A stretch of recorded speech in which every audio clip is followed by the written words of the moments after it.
So let's talk about Tamar.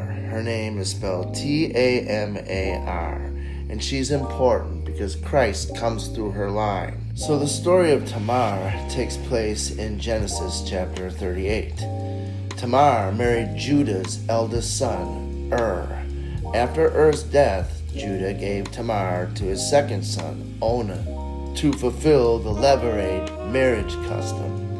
This tradition required a brother to marry his deceased, childless brother's widow to produce an heir for the family line. Now Onan was unwilling to have a child for his brother. He practiced coitus interruptus, or he spilled his seed on the ground, and God put him to death for his wickedness. Fearing for his third son, Shelah, Judah sent Tamar back to her father's house, promising that Shelah would marry her when he grew up. He never intended to keep this promise.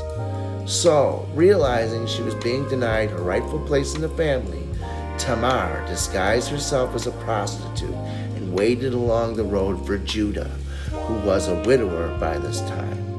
So she slept with Judah, and as collateral for a promised payment, took his signet ring, his cord, and his staff. So when Judah later found out that Tamar was pregnant, he angrily ordered her to be burned, not knowing he was the father.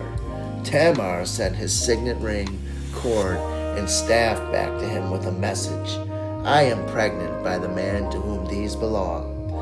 Recognizing his items, Judah publicly admitted, "She is more righteous than I, because I did not give her to my son Shelah." So Jesus comes through this line, through Tamar's line. Now here's where I think it gets really interesting. It's all within the name.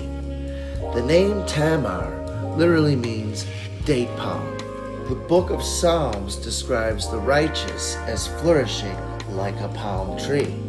When the crowd welcomed Jesus into Jerusalem, they laid palm branches at his feet and on his path. This was a gesture of respect and honor for a victorious king. The connection that I'm seeing is that the palm branches are falling at the feet of the righteous palm tree. This beautifully unites the act of the crowd with the inherent character of Christ. He is not only the recipient of the people's praise, but also the very reason for the palm symbolism of victory and triumph. Christ is